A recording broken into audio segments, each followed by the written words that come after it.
Tudo certo, Excelência. Obrigado. Então, declaro abertos os trabalhos da sessão da 8ª turma, solicitando ao senhor secretário que proceda à leitura da ata da última sessão. Ok. Ata da 29ª sessão ordinária da 8ª turma do Tribunal Regional Federal da 1ª Região, realizada em 24 de agosto, sendo a 22ª sessão realizada em ambiente virtual. Presidente do Excelentíssimo Desembargador Federal Marcos Augusto Souza. Participar da sessão dos Excelentíssimos Senhores Desembargadores Federais Novello Villanova e Carlos Moreira Alves. Procuradora Regional da República, Excelentíssima Senhora Doutora Luciana Martins. Secretário Jesus Narvaez da Silva. Abriu-se a sessão às 14 horas com a leitura e aprovação da ata da sessão anterior e encerrou-se às 16 horas e 2 minutos após julgamento de 146 processos, sendo 116 do PJE julgado no modo virtual e 30 processos, incluindo PJE e GPD, no modo presencial. É o que contém a ata, Excelência.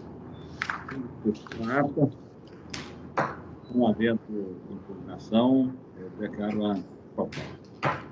Temos, de acordo com e o secretário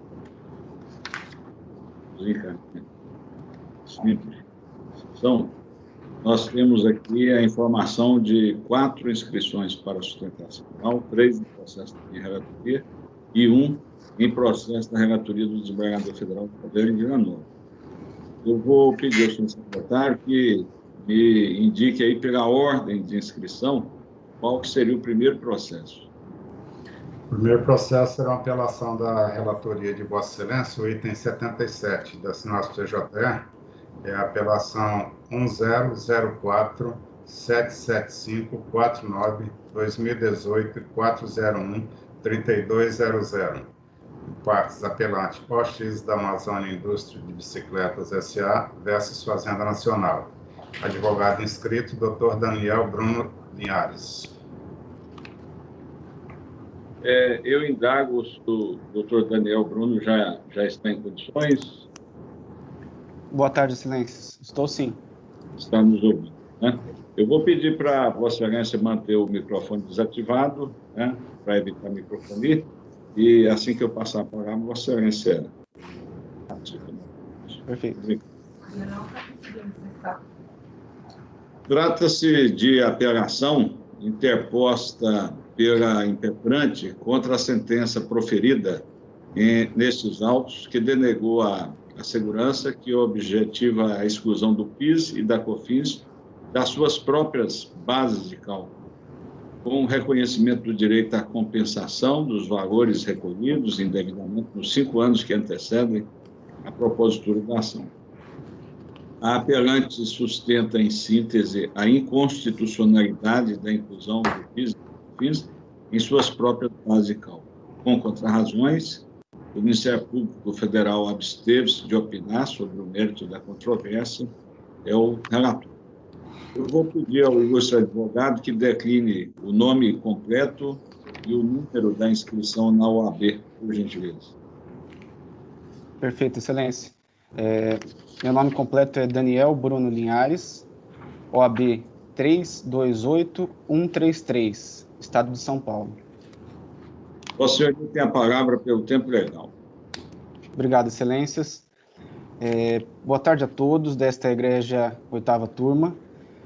Gostaria de complementar as palavras do excelentíssimo relator, desembargador Marcos Augusto de Souza, que o presente caso corresponde a uma apelação em sede de mandado de segurança, na qual represento a apelante OX da Amazônia.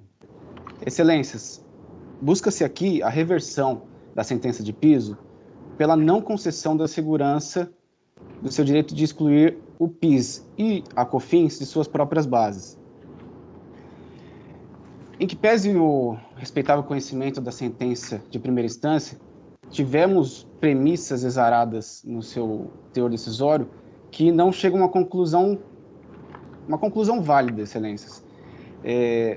Já sabemos, por diversos outros casos que o STF se debruçou, que conceito de receita e faturamento não se inclui tributo destacado. seja este ICMS, como tivemos oportunidade na repercussão geral, o presente julgamento do ISS, que está em andamento, e agora o caso em apreço, PIS e COFINS sobre suas próprias bases.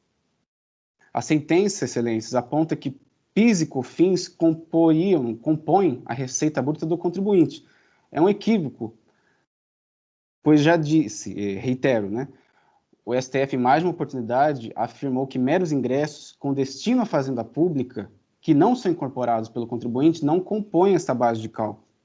E é exatamente a mesma situação quando estamos diante de PIS e COFINS sobre suas próprias bases. Inclusive, excelentíssimo relator, temos alguns precedentes de vossa relatoria que trouxemos, né, apresentamos em sede de memoriais, quando estamos diante de ISS incluído na base de cálculo do PIS e COFINS. Por fim, excelências, gostaria de ressaltar um fato recente, o voto do ministro Celso de Mello no julgamento do RE 592-616 do Rio Grande do Sul, que trata especificamente do ISS e seu afastamento da base de cálculo do PIS e da COFINS, na qual ele aponta 2 requisitos primordiais para que o ingresso contábil seja considerado receita e assim tributável. O primeiro deles, a incorporação dos valores seja positiva, ou seja, ocorra um acréscimo patrimonial ao contribuinte. E o segundo, e muito importante, que o caráter desse ingresso seja definitivo e não meramente transitório, que é o que ocorre com o tributo, pois ele só transita pela conta contábil do contribuinte para ser destinado à fazenda pública. E por tal motivo, não deve compor base de cálculo de tributo, tal qual à luz já decidido em sede de repercussão geral como ICMS, e como está, ao que tudo indica, sendo definido também repercussão geral em sede de ICS na base de cálculo do PIS e COFINS. Excelências, esses são os pontos que eu gostaria de ressaltar para que a apelação da contribuinte seja provida e revertida a sentença de piso. Obrigado pela atenção. Boa tarde.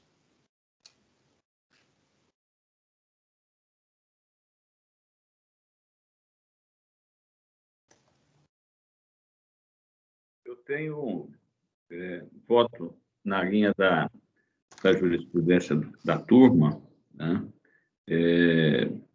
Até o momento, desconhecemos alguma sinalização em sentido diverso, né, das cortes superiores, e aí buscando a agilidade, que eu acho que mais do que nunca devemos buscar nas sessões que estão sendo feitas com esses recursos tecnológicos. Se não houver a objeção por parte do ilustre advogado e tiver a concordância dos eminentes pares, eu resumiria com a leitura da minha proposta de emenda, né? E o inteiro teor do voto depois vai estar à disposição de Vossa Senhoria, né? Então, na linha da nossa jurisprudência, citando inclusive aqui, menciono aqui o RESP 1.144.469 Paraná, relator ministro Mauro Campbell Marques, e também o RESP 1.825.675, Rio Grande do Sul, também em segunda turma, relator ministro Herman Benjamin. Eu resumo o voto com a seguinte proposta de emenda: constitucional e tributário, mandado de segurança, PIS e COFINS, base e cálculo, inclusão das próprias contribuições, possibilidade, precedente do STJ em recurso repetitivo, apelação não provida. A exclusão do PIS e da COFINS em suas próprias bases de cálculo não foi objeto da tese firmada no RE 574.706 Paraná, tendo ficado decidido apenas que, aspas, o ICMS não compõe a base de cálculo para a incidência do PIS e da COFINS, fecha aspas. A jurisprudência do Superior Tribunal de Justiça em regime de recurso repetitivo é no sentido da impossibilidade de exclusão das bases de cálculo do PIS e da COFINS dessas próprias contribuições. Apelação não provida, eu, em resumo, respaldado no repetitivo citado, e na linha do que tem decidido a turma, eu estou negando provimento da apelação. É o voto. Na sequência, passo a colher os votos. Desembargador Moreira. Presidente, eu acompanho o voto de Vossa Excelência, como foi enfatizado, representa a inteligência que a turma tem até o momento sobre essa matéria e não há nenhuma sinalização, pelo menos por hora, de entendimento em contrário que justifique a alteração dessa nossa jurisprudência. Então, eu acompanho Vossa Excelência. Obrigado. Desembargador Novelli. De acordo. Proclamo o resultado. A turma, por unanimidade, negou provimento à apelação nos termos do voto do relator. Boa tarde, doutor. Agradeço. Boa tarde a todos. Eu vou pedir mais uma vez aí o doutor Jesus, na sequência, pela ordem de inscrição, o próximo processo que nós temos, com preferência, com sustentação oral. Ok. Ainda da relatoria de Vossa Excelência, o item 7 e 8 da sinose PJE, é a apelação 1004 46 28 50 2019 401 3600. Apelante Fazenda Nacional versus Prociuncla e Companhia Limitada. Advogado inscrito, Dr. João Roberto Gouveia Marquesi. O doutor João Roberto já está em condições? Já está na sala? Sim, está com o microfone desativado. Ativou a câmera. Já estou aqui, excelência. Pois não. Doutor, eu vou pedir para o senhor manter o microfone desativado. O senhor está me ouvindo bem, né? Sim, perfeitamente. Só questionar, excelência, se, como eu estou sem fone, se a microfonia está atrapalhando aí. Não. Mantendo o microfone desativado durante o relatório do voto, né? Eu acho que não vai ter problema. Tudo bem. Então, passo ao relatório. Trata-se de remessa oficial, tida por interposta, e de apelação interposta pela União contra a sentença proferida nestes autos que concedeu a segurança para determinar a exclusão do PIS e da COFINS das suas próprias bases de cálculo, declarando a possibilidade de compensação dos valores recolhidos indevidamente nos 5 anos que antecedem a propositura da ação. A União aduz, preliminarmente, a impossibilidade de transposição do decidido no tema 69 dos tributos federais aos tributos federais. No mérito, sustenta, em síntese, a constitucionalidade da inclusão do PIS e da COFINS de suas próprias bases de cálculos. Com contrarrazões, o Ministério Público Federal absteve-se de opinar sobre o mérito da controvérsia. É o relatório. Eu peço ao ilustre advogado que decline o nome completo e o número da inscrição na OAB, por gentileza. Excelência, nome completo João Roberto Gouveia Marquesi, a OAB 370.390 de São Paulo. Vossa Senhoria tem a palavra pelo tempo legal. Muito obrigado. O tema, como já foi falado aí na primeira sustentação pelo colega, não é uma matéria nova nessa turma, de modo que vou tentar rebater 3 pontos bem simples das alegações da Fazenda e vou finalizar falando sobre o julgado que foi levantado por Vossa Excelência dos 2 RESPs lá no STJ que são vistos como repetitivos. Vou tentar ser muito breve. Os pontos que vamos bater são a constitucionalidade da ampliação do conceito de faturamento pela Lei Tributária 2973 de 2014, que nos parece a tese mais tranquila de se bater, a inaplicabilidade do tema 69 do STF, neste caso, sem ignorar a repercussão geral reconhecida pelo STF sobre o tema da exclusão do PIS e COFINS de sua própria base, e a afirmação errônea de que o PIS e COFINS seria um tributo direto, desde que mensuraria a capacidade contributiva do vendedor e não o valor econômico da soma dos bens e serviços que este vende. Prometo ser breve. Então, trata de como foi explanado pelo relator, trata-se na origem de OMS visando declaração pela possibilidade de apuração das contribuições sociais ao PIS e ao COFINS sem incluir esses tributos de sua própria base, com base no tema 69 do STF. As nossas razões se pautam no entendimento básico de que as contribuições ao PIS e ao COFINS não estão contidas no conceito constitucional de faturamento, base de cálculo dessas mesmas contribuições e, portanto, possibilitava ao contribuinte que se excluísse o PIS e COFINS da sua própria base.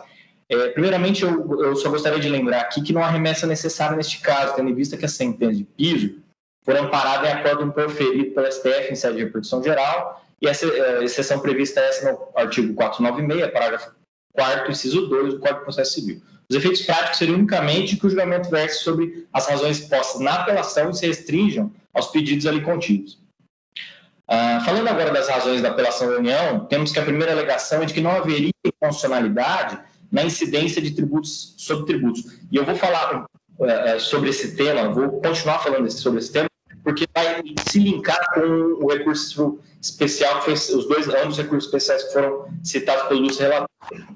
É de que não haveria, então, a inconstitucionalidade na incidência de tributos sobre tributos, se amparando para isso no RE 582, 461, onde se concluiu ser constitucional a inclusão do ICMS e sua prova base de cálculo, que não deve ser confundido com o tema aqui em debate. Primeiro porque, quanto ao ICMS, possui uma autorização expressa na Constituição Federal, e segundo que o que aqui se debate não é a inconstitucionalidade de incidência de tributo sobre tributo, apesar de nos parecer uma técnica ilegal, mas trata-se sim da inconstitucionalidade da ampliação do conceito de faturamento pela lei tributária. Segunda alegação contida na apelação versa sobre a inaplicabilidade da tese do tema 69 ao presente caso, a qual a gente passa a rebater agora. Excelência, não parece haver dúvidas, data vênia, como foi o primeiro entendimento de Vossa Excelência, de que o tributo ele é valor alheio ao conceito constitucional de faturamento. O conceito constitucional de faturamento, ao ser utilizado para fins incidentes de PIS/COFINS, nos termos do artigo 95, inciso 1, e vou trazer algumas jurisprudências, tanto da 8ª como da 7ª turma, pela não subsunção do conceito de PIS/COFINS ao faturamento, deve ser aquele como entendido à época do início da vigência da Constituição Federal, já que o constituinte originário, ao estabelecer faturamento como base de cálculo das contribuições sociais, ele fez pensando naquele conceito como era na época. A legislação privativa, à época, dizia. Para fixarmos o que é entendido por faturamento à época da promulgação da Constituição, nos remeteremos à Lei das Sociedades por Ações, de 76, e à Lei das Duplicatas, de 78, ambas anteriores a 1988. O artigo 1º da Lei das Duplicatas nos informa. Em todo contrato, o vendedor extrairá a respectiva fatura para apresentação ao comprador. No parágrafo 1º temos que a fatura discriminará as mercadorias vendidas. Ou seja, a definição, conteúdo e alcance do faturamento indicam que a sua diferença se restringe à descrição unicamente do objeto já da operação mercantil. Jamais é inegável que o conceito de fatura ou faturamento, os tributos envolvidos e a lei tributária não poderia modificar esse conceito. Conforme o artigo 10 do CTN.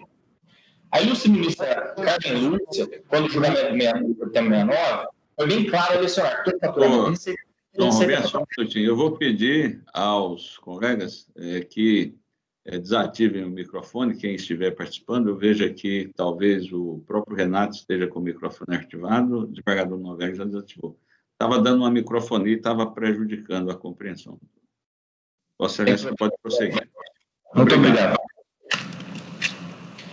Então, a ilustre ministra Carmen Lúcia, quando o julgamento do tema 69, ela foi bem clara a lecionar todo faturamento é receita, mas não é toda receita é faturamento. Atrelando o conceito legal de faturamento da Constituição com a modalidade de receita discriminada na lei das SAs, ou seja, a receita bruta de vendas e serviços.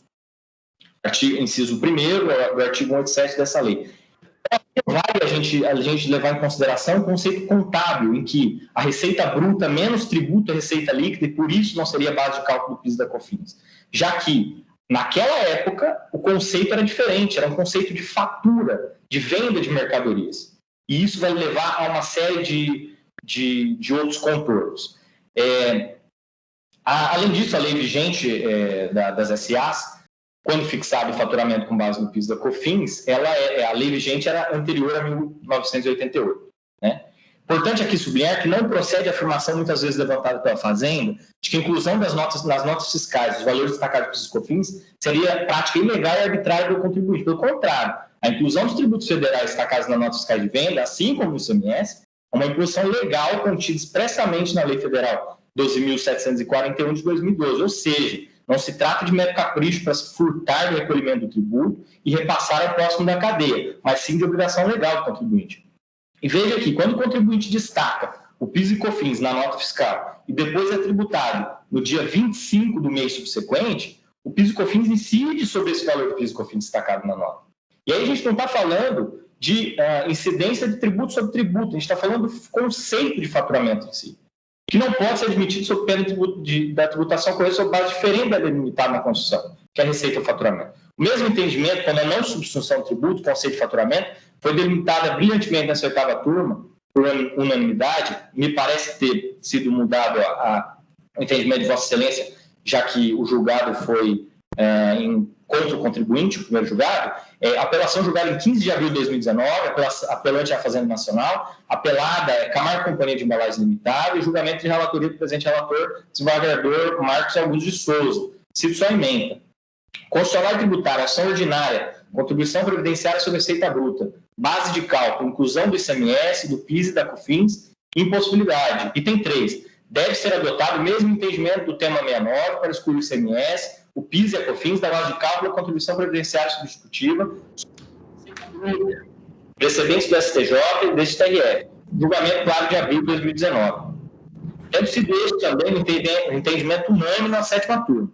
A exemplo da de 9 de junho de 2020, em que a apelante nacional e a apelada Monteiro Indústria de Etiquetas, relatoria de Cássio Marques, desembargador, área processual civil, mandado de segurança, inclusão do PIS da COFINS na base de cálculo das próprias contribuições, impossibilidade. A parcela relativa ao PIS da COFINS não foi compreendida como medida de riqueza alcançada pelo artigo 901, a linha B da Constituição Federal, para fins de determinação da base de cálculo do PIS da COFINS, aplicando-se, por similitude, o entendimento para recurso repetitivo paradigma. Apelação e remessa desprovida. Por último, vou tentar ser breve nessa parte, a Fazenda Nacional alega que ser o PIS/COFINS tributo de natureza direta e por isso não estaria albergado pelo tema 59 do STF. Isso me parece ser o argumento mais forte da Fazenda Nacional. Entretanto, a distinção de tributos diretos e indiretos é a cadeia de diferenciação em que os tributos indiretos incidem sobre a venda de mercadorias e serviços, tais como o ICMS e o próprio PIS/COFINS. Já os tributos diretos não são repassados à cadeia posterior, tal como o SLL. Veja que o legislador constituinte, ao criar a base de cálculo como receita, diferentemente da renda ou do patrimônio, não teve como intenção buscar a capacidade contributiva da empresa, mas sim de recair sobre a soma de todas as faturas. O conceito de faturamento, quando a gente olha faturamento, esquece que é a soma de faturas. Mas é que a soma de todas as vendas e prestação de serviço da empresa. O indireto do PIS/COFINS pode ser reconhecido, por exemplo, a partir da não atividade, sendo certo por essa característica que não se trata de tributo direto, como dito pela Fazenda. Uma atividade no âmbito do imposto de renda, CSLL, PTU, IPVA e TR, apenas para mencionar algumas grandezas. Veja-se que a grandeza do legislador constituinte ao tributar não foi o patrimônio da empresa, sim a soma do que ela vende. O que eu ia falar, para dar valor ao julgado que foi citado pelo ilustre relator no primeiro julgamento. Tem ainda decisões judiciais que entendem no passado pela inaplicabilidade do tema 69 ao caso da incidência do PIS e da COFINS em sua própria base, já que deveria prevalecer o entendimento da STJ, cito um dos RESPs, RESP 1.825.675, do relator Herman Benjamin. Aquele RESP trata discussão e análise da legalidade pelo STJ de se incidir tributo sobre tributo. Nós confundimos com o tema de debate nessa ação pela inconstitucionalidade na ampliação do conceito de faturamento pela lei tributária. O segundo argumento de 4 ocorre que a matéria aqui versa sobre inconstitucionalidade, o que é defesa de análise pelo STJ. Além de não caber ao STJ análise da constitucionalidade, a ctada tese foi fixada antes da conclusão do tema 69 do STF. E não suficiente, como quarto e último argumento, o precedente citado já teve sua tese superada, vide RESPs 1.536.341, 1.536.378, 1.547.701, 1.570.532. De fato, é inaplicável a tese em si do tema 69. Contudo, não é o que aqui se debate. Não buscamos processualmente aplicar a tese. Buscamos aplicar o fundamento determinante do tema 69 do STF, qual seja, tributo não é faturamento. Tanto o tema 69 do STF quanto este debatem o tributo está inflando o faturamento. Naquele ICMS, neste o PIS e COFINS, casos semelhantes, merecem raciocínios semelhantes. Afinal, absurdo conceber que no cálculo das contribuições sociais da PIS e COFINS, o ICMS não é faturamento e que o PIS e COFINS é faturamento. É uma incoerência, nos parece lógico, data vênia, já que parte da mesma premissa e chega a ser uma tese antagônica. Sendo assim, resta claro que o valor de PIS e COFINS a ser excluído de sua base de cálculo para, então, aplicar as respectivas alíquotas. Entendimento esse que esperamos ter repassado nessa sustentação oral, que o filho da respeitável apelação da União Federal seja julgado improcedente. Agradeço a todos os desembargadores e colegas presentes na sessão. Desejo saúde a todo mundo nesse momento de pandemia e desde já peço vênia aí pela citação do julgado que Vossa Excelência pôs e do debate como eu fiz. E agradeço muito a atenção. Muito obrigado, Excelência.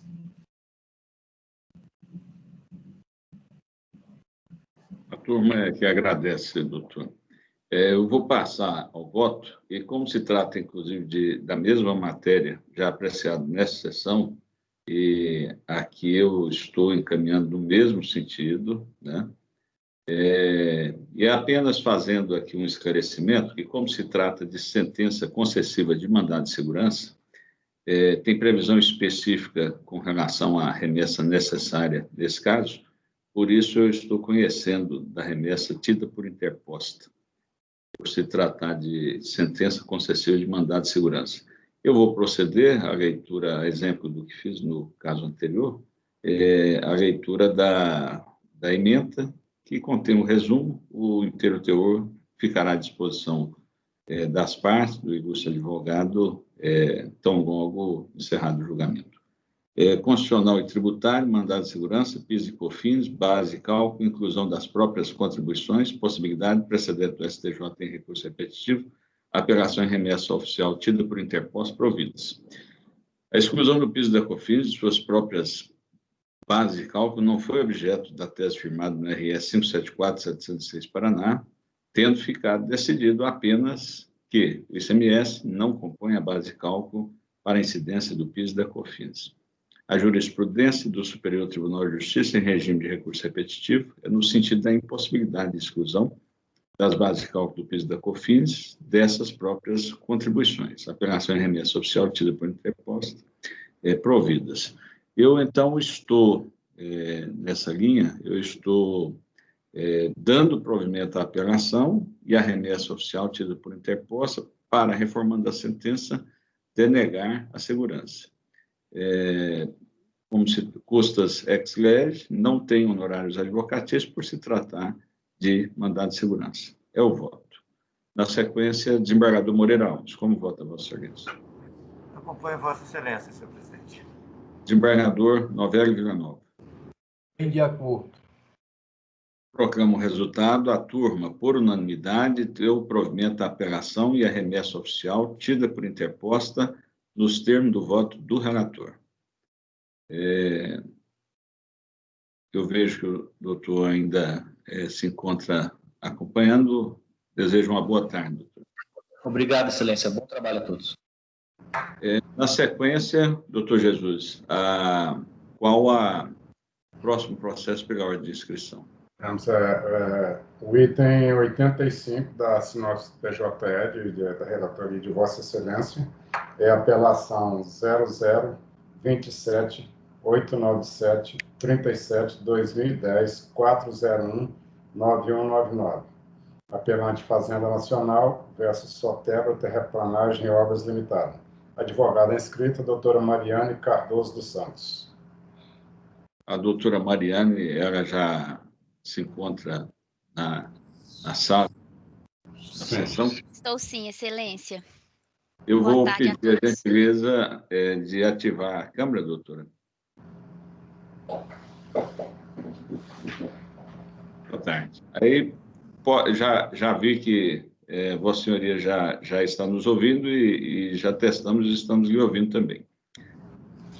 Trata-se de remessa oficial tida por interposta e de apelação da União para a reforma de sentença que, em 3/2/2009, julgou extinta a execução fiscal sob proposta contra a Sotebra, Terraplenagem e Obras Limitada, ao argumento de decadência do direito à constituição do crédito tributário, suscitada em exceção de pré-executividade. Sustenta apelante, em síntese, que a sentença recorrida estaria em desacordo com o ordenamento jurídico vigente, uma vez que não há que se falar em decadência na espécie. Em suas contrarrazões, a apelada assevera que, estando suficientemente fundamentada a sentença, incabível a reforma postulada pela parte vencida. É o relatório. Eu vou solicitar que a ilustre advogada decline o nome completo e o número da inscrição na OAB, por gentileza. Mariane Andréia Cardoso dos Santos, OAB-MG 151473. A senhoria tem a palavra pelo tempo legal. Muito obrigada, Excelência. Boa tarde, douta turma julgadora. Cumprimento a todos os integrantes, na pessoa, em primeiro lugar, do senhor desembargador Marcos Augusto de Souza, relator desse processo e presidente dessa douta Câmara. Também cumprimento o desembargador federal Novelli Villanova e o desembargador federal Carlos Moreira Alves. Conforme apresentado, muito bem apresentado durante o relatório do processo, o caso trata de execução fiscal de imposto de renda pessoa jurídica referente ao ano base de 1997, mas apenas formalizado no ano de 2003.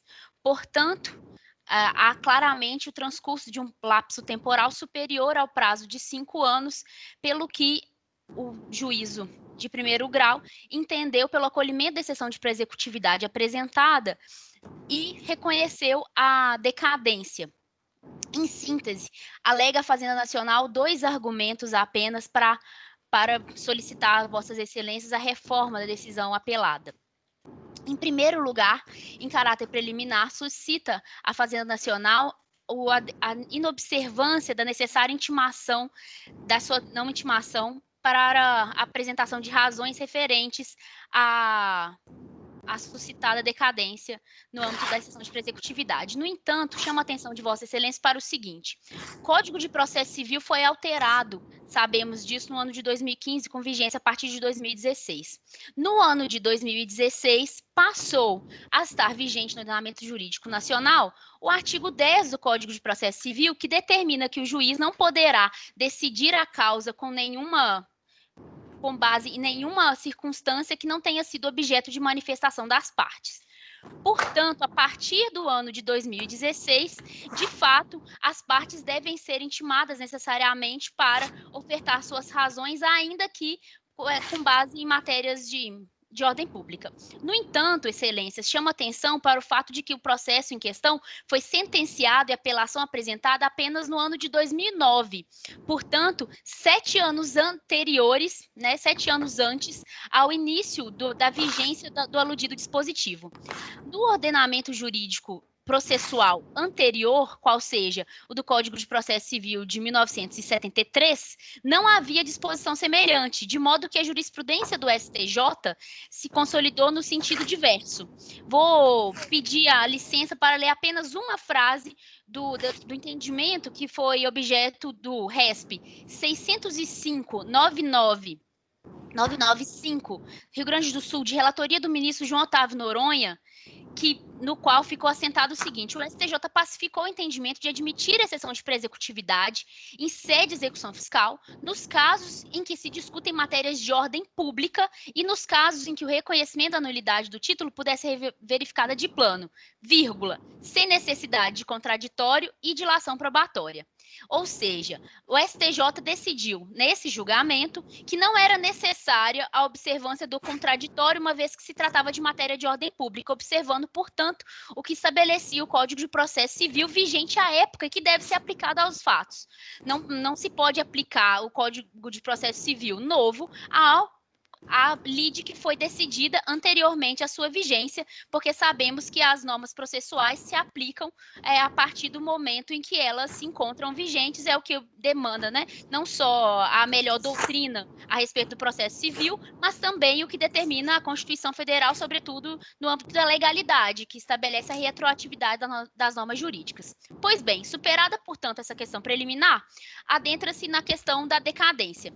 Foi aplicada pelo juízo de primeira instância o artigo 150, parágrafo 4º do Código do Código Tributário Nacional, que estabelece o prazo para a formalização do crédito tributário nos casos de tributo lançado por homologação, que é propriamente o caso do imposto de renda pessoa jurídica, tributo objeto do lançamento e que foi posteriormente executado na decisão, na execução extinta por meio da sentença apelada.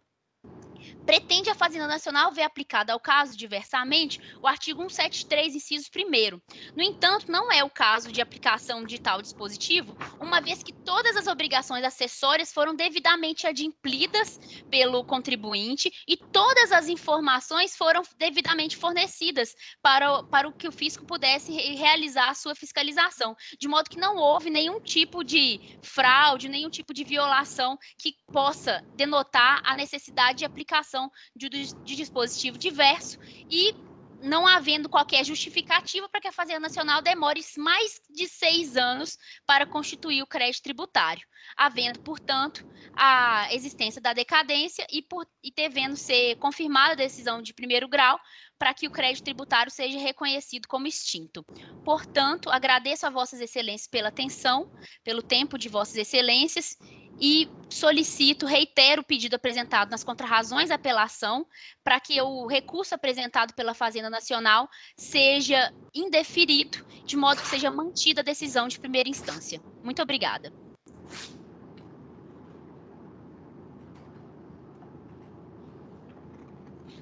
Passo ao voto. Os fatos geradores da obrigação ocorreram no período compreendido entre abril e dezembro de 1997. A constituição do crédito foi feita mediante a entrega de declaração pela contribuinte em 17 de 8 de 1999, folhas 94 a 135. Caso se mantivesse inerte a credora, o lançamento estaria definitivamente homologado em 17 de 8 de 2004, nos termos do artigo 150, parágrafo 4º do Código Tributário Nacional. Conforme pacífica jurisprudência, a entrega de declaração pelo contribuinte reconhecendo débito fiscal constitui o crédito tributário, dispensada qualquer outra providência por parte do fisco. Súmula 436 do STJ. A realidade dos autos também demonstra que houve lançamento suplementar decorrente de revisão de ofício.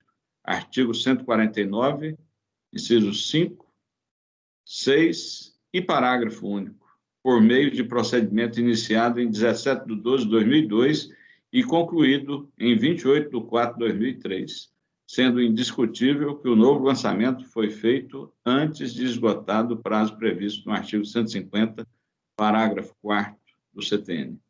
Diante disto, equivocou-se data vênia o juízo de origem ao decidir que, aspas, no caso em comento, apontou-se recolhimento a menor de imposto de renda de pessoa jurídica relativo ao ano de 1997, procedendo-se ao lançamento da diferença, iniciando com o procedimento de fiscalização.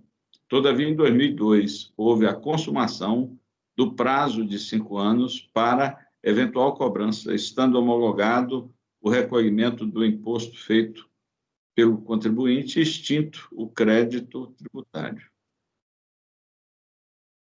Diante do exposto, acolho a exceção apontada e julgo extinto o presente feito, por constatada a decadência, estando extinto o crédito tributário nos exatos termos do artigo 156, 7 do Código Tributário Nacional.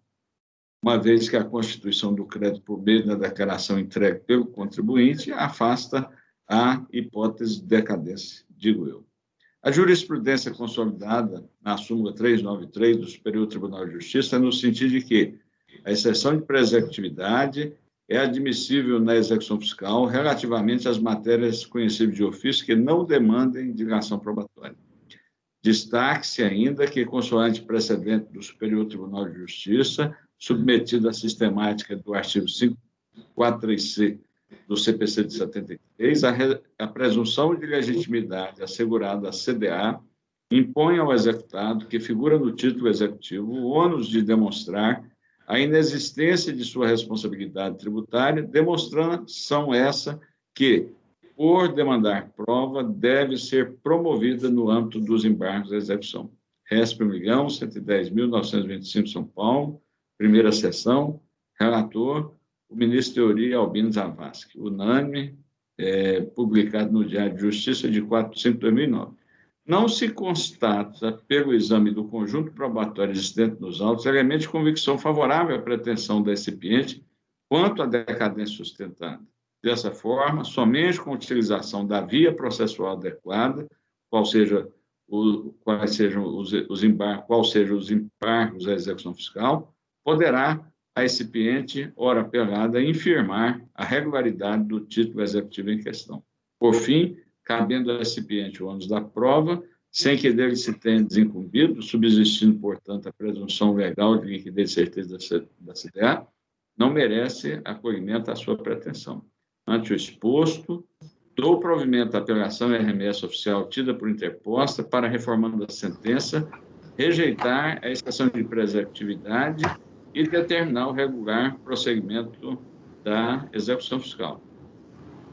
Naturalmente, assegurando à executada a possibilidade de opor os embargos e quando poderá discutir amplamente todas essas questões de fato envolvidas na de prescritividade. É o voto. Desembargador Moreira Alves, como vota Vossa Excelência? Acompanho Vossa Excelência, senhor presidente. Desembargador Novelli Villanova. Também de acordo. Proclamo o resultado. A turma, por unanimidade, deu provimento à apelação e à remessa oficial tida por interposta nos termos do voto do relator. Boa tarde, doutora. Boa tarde, Excelência. Obrigada. Doutor Jesus, acho que agora é o processo de relatoria do desembargador Novelli, não é isso? Exatamente, Excelência. Mas ocorre que não estou identificando a presença da senhora advogada aqui na sala. Me parece que ela não está conectada. É a doutora Priscila de Oliveira Veras, OAB 6681 do Estado do Amazonas. Doutora Priscila de Oliveira Veras. Acho que ela não se conectou. Mas assim, a sessão está se realizando no horário normal, né? Ela tem o link de acesso, né? Não haveria nenhuma dificuldade. Eu vou passar a palavra ao desembargador Novelli, né? Tendo havido, daremos a preferência, se ela ingressar em tempo, a sustentação oral. Então, com a palavra, o relator, o eminente desembargador federal, Novelli Villanova. Esse caso é conhecido.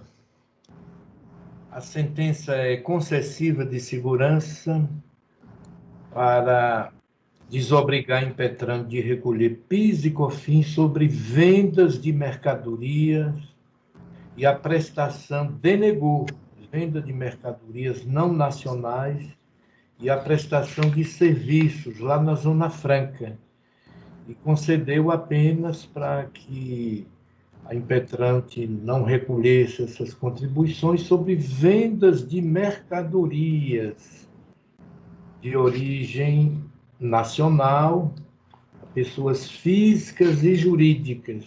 A União apelou, a impetrante apelou só para postular a inexigibilidade desses tributos relativamente à prestação de serviços para pessoas físicas ou jurídicas lá na Zona Franca de Manaus. Essa matéria já é por demais conhecida, eu fiz aí um voto, votei aí, tem na emenda aí está a sugestão do acordo.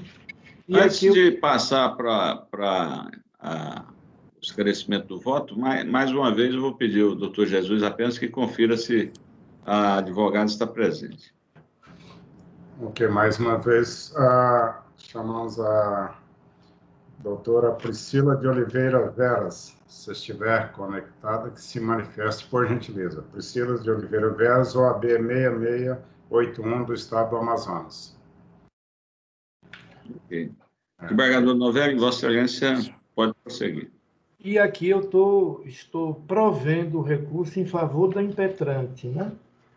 O provimento é parcial para desobrigar de recolher PIS e COFINS sobre a prestação de serviços para pessoas físicas ou jurídicas, prestação de serviço, com a correspondente compensação do indébito, dando parcial provimento à remessa necessária para que essa compensação se efetue de acordo com a lei que vigorar na data em que for efetivada e negando provimento à apelação da União. Esse é o voto. Bem, então passo a colher os votos. O voto do vereador Novelli está na linha da jurisprudência da turma, já bem firme a respeito dessa matéria. Eu estou de acordo. Desembargador Moreira Alves. Também acompanho Sua Excelência. Aqui, só para fins de proclamação, desembargador Novelli, Vossa Excelência está negando provimento à apelação da União e dando parcial provimento à apelação da impetrante. E a remessa necessária. Certo. A remessa é também parcial, né? Parcial. Só nesse ponto aí, para que a compensação observe a lei que vigorar na data em que for efetivada. Ok. Então, proclamo o resultado. A turma, por unanimidade, negou provimento à apelação da União e deu parcial provimento à apelação da impetrante e a remessa necessária nos termos do voto do relator. Bem, eu indago ao doutor Jesus se nós temos mais alguma preferência. Não, Excelência. Encerramos todos os pedidos de votação. Okay. Pela planilha preparada pelo senhor secretário e que foi distribuída, nós temos processos do PJE, da minha relatoria, incluídos na pauta da sessão virtual, e 7 processos de GPD, constante de sinopse que foi previamente distribuído. Da relatoria do desembargador Novelli, tem 19 processos incluídos na sessão virtual do PJE, já julgado esse, que acabamos de julgar, né? E 13 de GPD. Da relatoria do desembargador Moreira Alves, temos 20 processos da pauta dessa sessão de PJE, 1 de GPD e 20 em mesa adiados, né? Não consta da planilha nenhum destaque feito por qualquer integrante da turma com relação a processo de relatoria dos demais integrantes ou de processo da própria relatoria, né? Eu indago dos eminentes isso com relação aos processos do PJE. Eu indago dos eminentes pares se há algum destaque. Da minha parte, não tem destaque nos processos nem da relatoria do desembargador Moreira Alves, nem da relatoria do desembargador Novelli. Desembargador Moreira Alves, Vossa Excelência tem algum destaque a fazer nas sinopses de PJE que foram na sessão virtual? Desembargador Novelli, algum destaque? Não, eu não tenho. Ok. Então, com exceção dos processos que foram deslocados em razão de sustentação oral ou de inscrição para sustentação oral, os demais processos do PJE, exceto os que estão com indicação de retirada de pauta ou adiamento, eles terão os resultados proclamados nos próprios autos, conforme certidão, tendo em vista que permanecerão na sessão virtual. Tem aqui a indicação para retirar de pauta da minha relatoria a apelação e reexame necessário 0029 98437 2005 401 3800, que é o item 86 da sinopse PJE, e que fica, portanto, retirado de pauta por indicação do relator. O desembargador Moreira Alves encaminhou uma lista com 3 processos que estavam adiados da sessão do dia 24/8 eu indago ao doutor Jesus se a taquigrafia tem essa lista, né? Sim, excelência. Foi distribuída a taquigrafia. Ok. Os processos constantes dessa lista específica apresentada pelo desembargador Moreira Alves ficam, portanto, retirados de pauta por indicação do relator. Do desembargador Novelli, tem indicação de 4 processos constantes da sinopse 2 do PJE. Da mesma forma, eu peço aí ao doutor Jesus que confirme, a taquigrafia tem essa lista, né? Sim, foi distribuída a taquigrafia também, excelência. Então, ficam, portanto, os 4 processos retirados de pauta por indicação do relator. E tem uma lista de adiamento da relatoria de processo da relatoria do desembargador Moreira Alves. São 15 processos que são da lista da pauta da sessão de hoje, né? Ficam, portanto, adiados por indicação do relator. E um processo constante indicado também na sinopse de GPD, né? Então, fica também esse processo igualmente adiado por indicação do relator. Muito bem, então, passemos aqui aos processos que estão incluídos na pauta desta sessão presencial, com suporte de vídeo, e eu inicialmente chamo a julgamento os processos constantes da minha sinopse de GPD. São 7 processos. Eu indago dos eminentes pares se há algum destaque nos processos constantes dessa sinopse. Desembargador Moreira Alves. Não, senhor presidente, estou de acordo com todos. Desembargador Novelli. Também de acordo, acompanho o relator.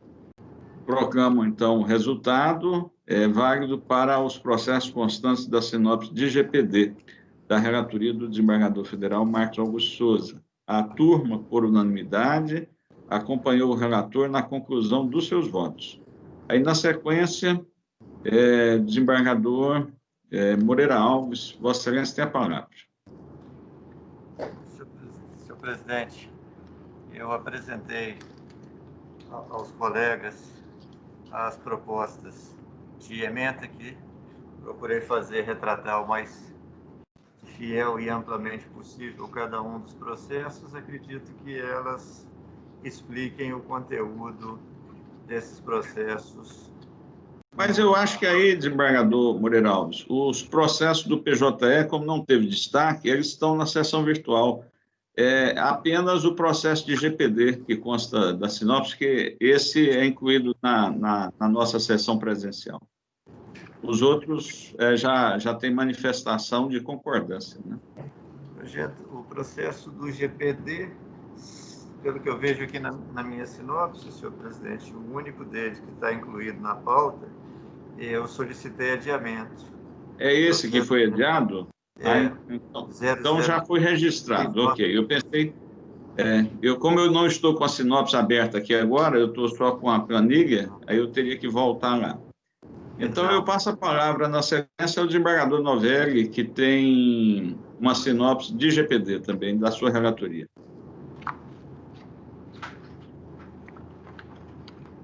Olha, na minha sinopse, eu não tenho nenhum destaque para fazer. Já enviei aí para os colegas. Ok. Eu também tive a oportunidade de ver e não tenho destaque e estou de acordo. Desembargador Moreira Alves. Também eu estou de acordo, senhor presidente, não tenho destaques. Eu tenho 2 questões de ordem aqui, depois, né? Isso, Então, vou proclamar o resultado válido para os processos constantes da sinopse de GPD, de relatoria do desembargador federal Novelli Villanova.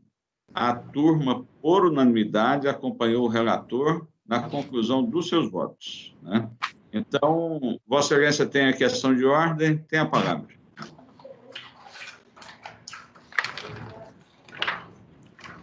São 2 questões de ordem aqui. A primeira delas... Novelli, só para facilitar a localização da sinopse, ela qual sinopse a dessas questões de ordem? É a 5. É a 5. 5? A primeira delas é a apelação apelação 101, 15, 10, 78, apelante Arezzo Indústria e Comércio S.A. e apelada União. Nesse caso aqui, a turma, no dia 27 de janeiro deste ano, negou provimento à apelação e, infelizmente, por um erro aqui de manuseio, no manuseio do processo digital, o nome correto da parte era Arezzo Indústria e Comércio, e se colocou aqui o nome da parte, a matéria diferente, e eu estou aqui propondo a anulação desse julgamento, ficando prejudicados os embargos declaratórios da impetrante.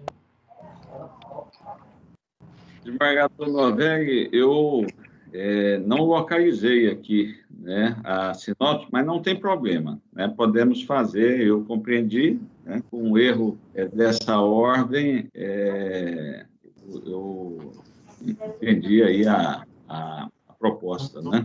Eu só pediria a Vossa Excelência para indicar o número do processo e a data do julgamento.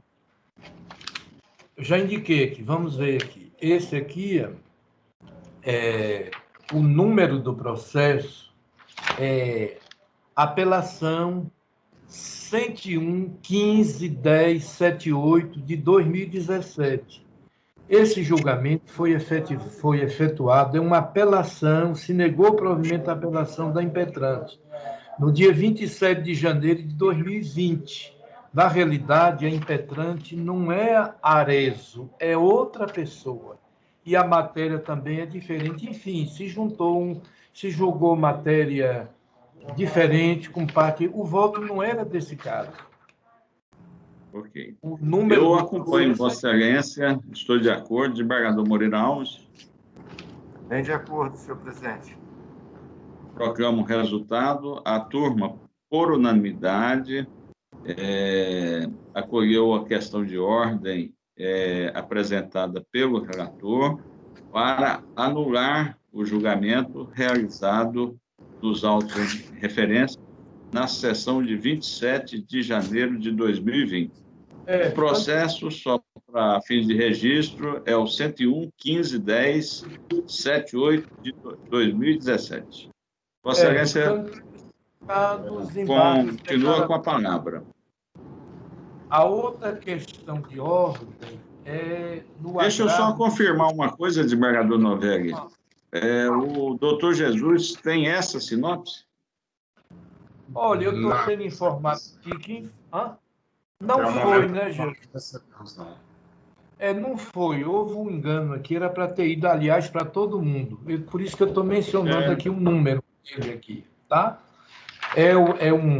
Eu fiz aqui uma sinopse, que é a 5 aqui, mas infelizmente não foi. Caderno 5. Não, mas, assim, uma questão simples, Vossa Excelência está relatando, a gente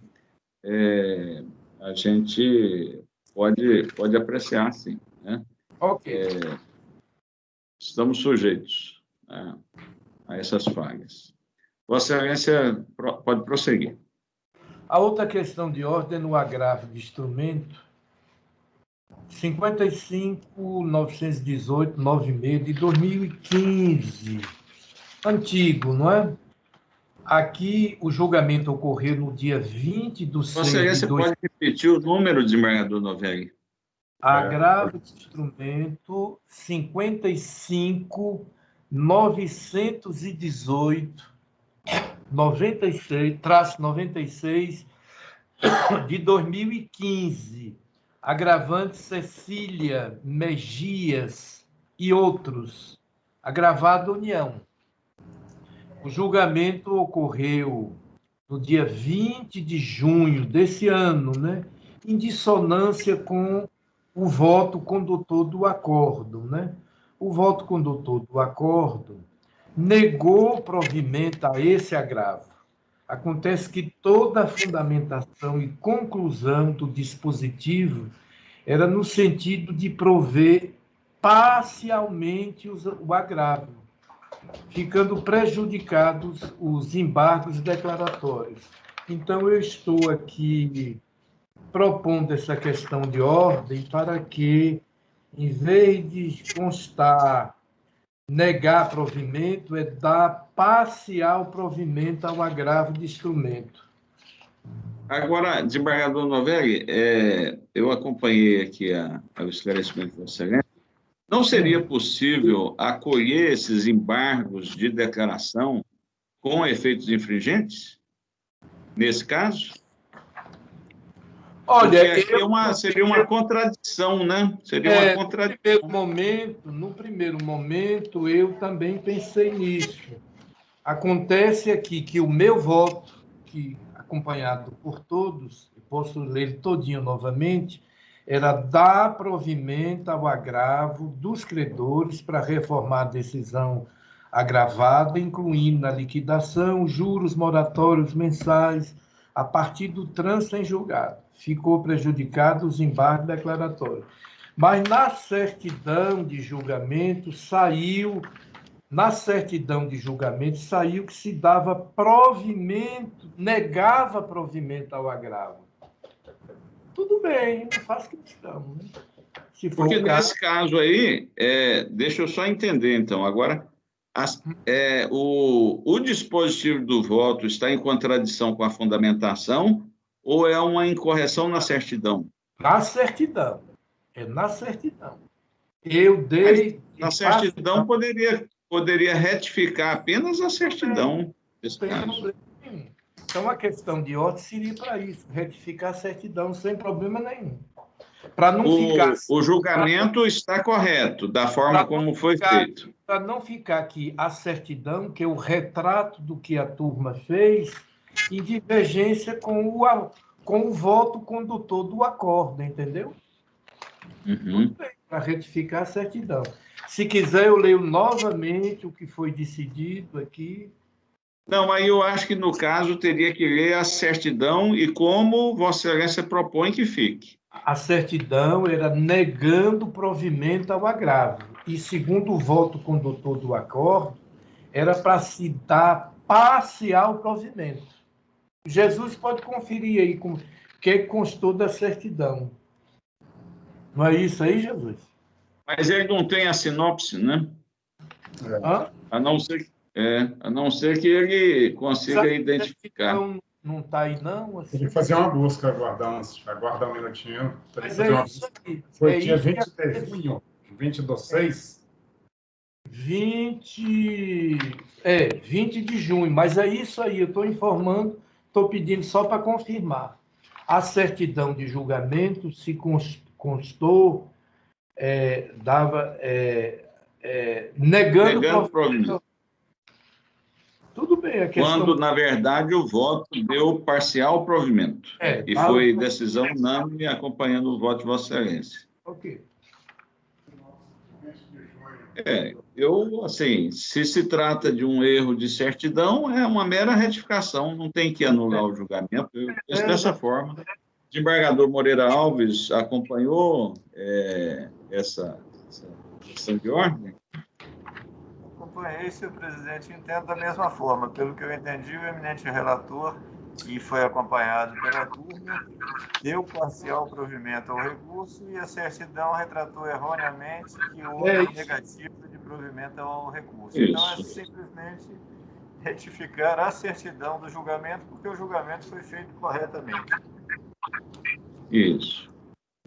Aí, no caso, então, a certidão passa a constar de que forma, desembargador Novelli? Para fim de registro da taquigrafia? Deu parcial provimento ao agravo de instrumento dos credores. Aqui era um cumprimento de sentença. Uhum. Ok. Então, eu compreendo...